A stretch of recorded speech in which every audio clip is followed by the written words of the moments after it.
सुप्रभात प्यारे बच्चों, कैसे हैं आप सब? आशा करती हूँ कि आप सब अपने घर पर स्वस्थ होंगे। चलिए, तो आज हम अपनी कक्षा 4 की मैथिली हिंदी की पाठ्य पुस्तक का पाठ 4 नीम के बारे में कुछ जानकारी हासिल करते हैं। तो चलिए स्टार्ट करें। शुरुआत करते हैं, नीम के बारे में पढ़ते हैं। गुणकारी नीम। तो चलिए पढ़ते हैं बच्चों। नीम का पेड़ आम के पेड़ के समान ऊंचा होता है। जैसे आम का पेड़ होता है ऊंचा, उसी तरह से नीम का पेड़ भी ऊंचा होता है। इसकी पत्तियों के किनारे दोनों तरफ से कटे हुए होते हैं। गांव के नीम के पेड़ को लोग अपने घरों के सामने लगाते हैं।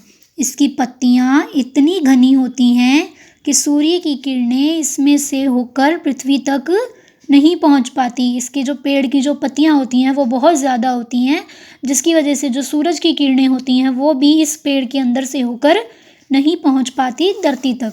गर्मियों में इसकी छाया का भरपूर आनंद उठाया जाता है। गांव में बड़े बूढ़े इसकी छाया में बैठते हैं, बच्चे खेलते हैं तथा पशुओं को भी वहीं बांध लिया जाता है। इस प्रकार नीम का पेड़ एक घर का काम करता है। नीम का स्वाद कड़वा होता है। नीम की जो दातुन करते हैं लोग, और नीम का स्वाद कैसा होता है? कड़वा होता है। प्रातःकाल होते ही लोग नीम की टहनी तोड़कर दातुन करते हैं। इससे दांत बहुत साफ और निरोग रहते हैं। जिससे हम लोगों नीम की दातुन करने से सुबह सुबह जो दांत होते हैं वो बहुत ज़्यादा साफ हो जाते हैं और निरोग रहते हैं। उनमें किसी प्रकार का कोई रोग नहीं लगता।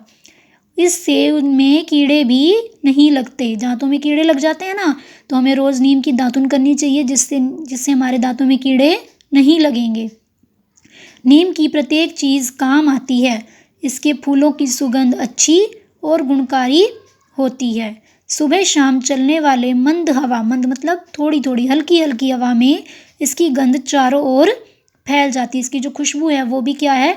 चारों तरफ फैल जाती है। नीम पर लगे फलों को हम निम्बोली कहते हैं। इसका रंग हरा होता है तथा खाने में कड़वी होती है। इन्हें खाने से पेट की बीमारियां दूर हो जाती हैं। निम्बोली की गुठली से निकला तेल नीम का साबुन बनाने के काम आता है। निम्बोली की जो गुठली होती है उसमें से हम क्या बनाते हैं? नीम का साबुन बनाते हैं। यह साबुन फोड़े फुंसियों को ठीक कर देता है। बच्चों को होने वाली फुंसियों पर नीम की छाल घिसकर लगा देने से आराम होता है। नीम की पत्तियां भी कड़वी होती हैं।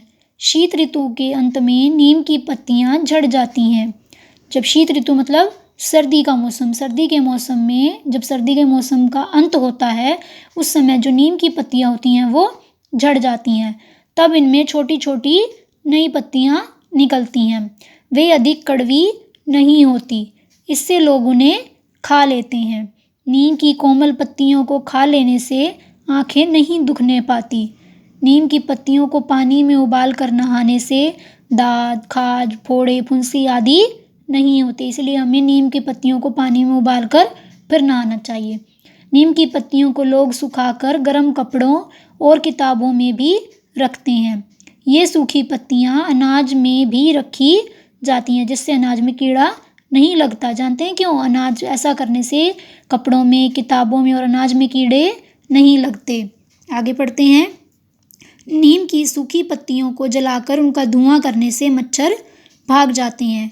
इस प्रकार नीम के प्रत्येक भाग को किसी न किसी रूप से काम में लाया जाता है। इसलिए नीम के पेड़ को गुणकारी कहा गया है। अब आप सब ने नीम के बारे में बहुत सारी जानकारी पढ़ी ना। अब आप सब इस लेसन को, इस पाठ को पढ़ेंगे और इसे समझेंगे और इसके अभ्यास को ट्राई करेंगे, इसे अभ्यास को भरने का प्रयास करेंगे। धन्यवाद। आपका दिन शुभ हो, मंगलमय हो।